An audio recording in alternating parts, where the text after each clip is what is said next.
Hi there, Steph here. So today I wanted to give a little life update. I mentioned in one of my previous videos that I've been through a lot of life changes recently, and so I wanted to sort of share a little bit of what's going on. I'm not going to share some of the personal things because there have also been like really personal life changes that have happened in my own life, but I more so want to talk about the professional changes that have happened.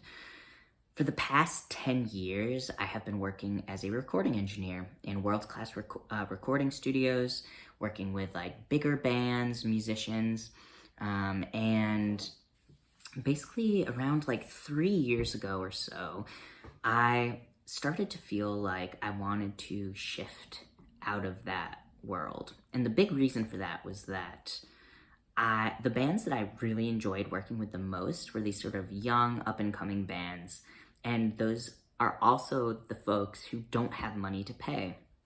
And I felt really strange on like a deep personal level asking these artists to pay for that service of recording when they didn't have the money themselves, and most likely they wouldn't make it back when they made their record.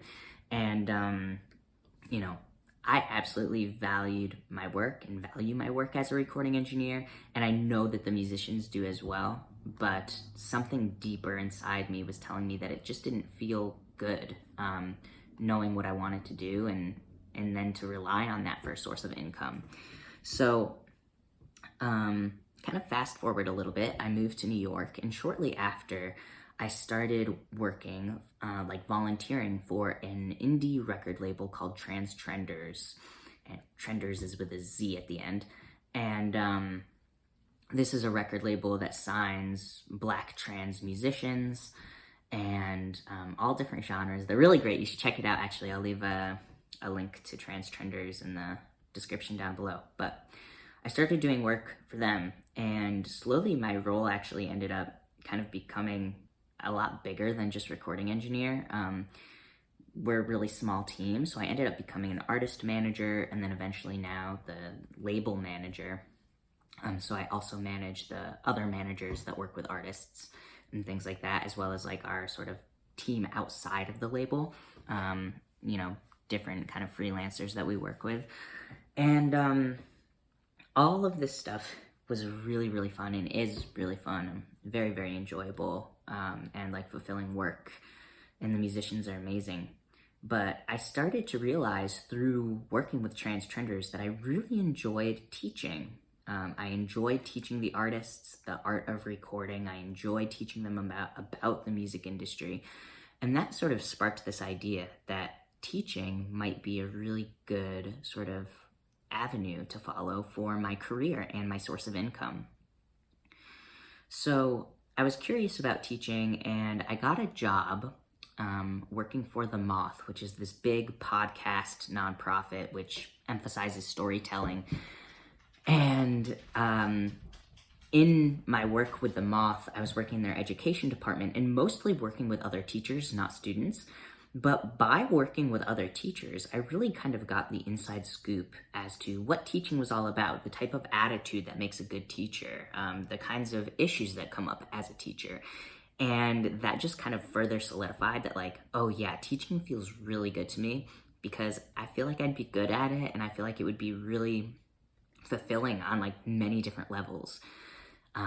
Creativity, performance, and also like nurturing and sort of like helping to guide folks in the right direction in terms of like seeing their own value and their own worth and their own skills develop.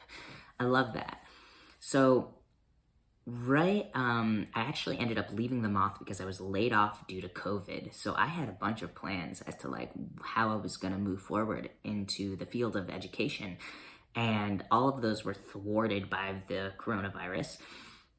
So basically for the past year, after being laid off, I worked for Trenderz full-time, basically. And the label ended up growing in a really beautiful way. Like we got featured in Grammy, we got featured in Them, we got featured in Billboard. And these were all like really amazing accomplishments, and our roster's amazing, so they totally deserve it. But yeah, so fast forward, and it was time to, get another job that paid me. And I ended up becoming a preschool teacher. So that's what I'm doing right now. I bring 2 to 4-year-olds into Prospect Park in Brooklyn, and we explore nature together. And through this job, I've really learned the type of teacher I want to be, not like the grade or the subject, but just like the type of person I want to be in the role of teaching. And I also sort of learned about like the different challenges of like truly being present with other like small humans, and the kinds of things that come up for them. And meanwhile, even before I applied to this job as a preschool teacher, I applied to something called the New York City Teaching Fellows, which is a fellowship for teachers, which places you in a New York City public school, helps you go through grad school to be certified to teach. And I just found out last week that I got the position in New York City Teaching Fellows.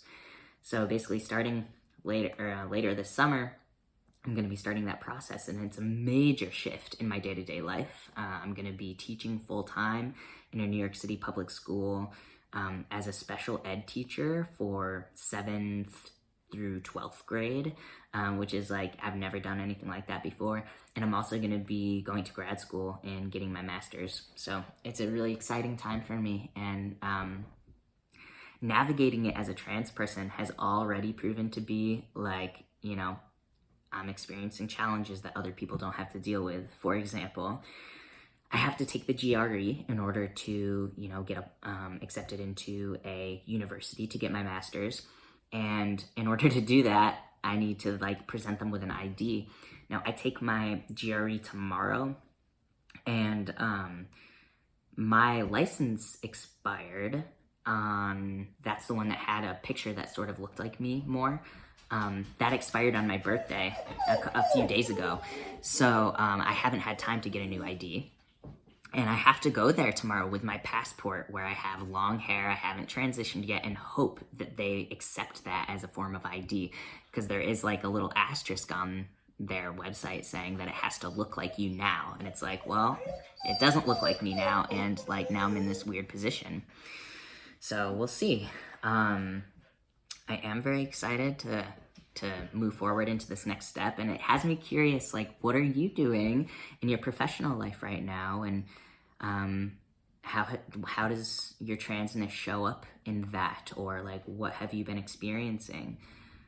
I definitely think that work, quote unquote work in general in the United States particularly, is can be really, really toxic. The culture of like pushing yourself so thin, burning your candle at both ends, so to speak, is can be really, really toxic. And I also think that having fulfilling work is something that is also very doable, and like a really like can also be the opposite of toxic. Like depending on your relationship with it, it can be beautiful, and a beautiful way to like incorporate work into your life on a longer term. So anyway, yeah.